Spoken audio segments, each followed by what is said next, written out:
Malayalam cinema 'జయ జయ జయ' అని ఒక cinema అయితే ఉండిద్ది. ఆ సినిమాని 'తరుణ్ భాస్కర్' అని ఏషారబ్బా గారైతే చేయటం జరుగుతుంది.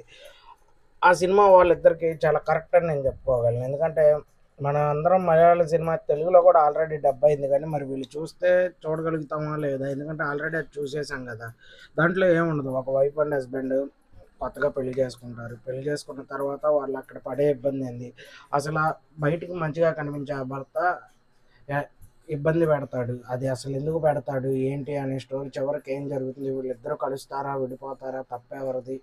అనేది కొంచెం కామెడీ సినిమా అది.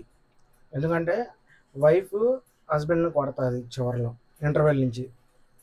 ఈ సినిమా మళ్ళీ వీళ్ళిద్దరూ ఇప్పుడు చేయబోతుంటే చూస్తారా అంటే చూడొచ్చు అని చెప్పొచ్చు. ఎందుకంటే 'తరుణ్ భాస్కర్' గారి కామెడీ, 'ఈషారబ్బా' గారి కామెడీ కూడా మనం 'త్రీ రోజెస్‌లో' చూసాం కాబట్టి వీళ్ళిద్దరికీ కరెక్ట్ సినిమా అని నేనైతే అనుకుంటున్నాను. మీరేమనుకుంటున్నారో కింద కామెంట్‌లో అయితే మెసేజ్ చేయండి.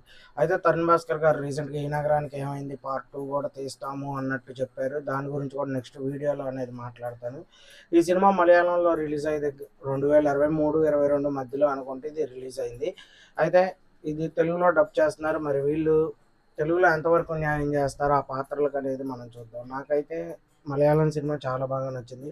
తెలుగులో చూసిన తర్వాత కూడా మనం మాట్లాడుకుందాం. మీరు ఎవరన్నా చూసుంటే మీ ఒపీనియన్ కూడా చెప్పండి. కొత్తగా ఎవరైనా చూస్తుంటే సబ్స్క్రైబ్ చేసుకోండి. మర్చిపోమాకండి. బాయ్.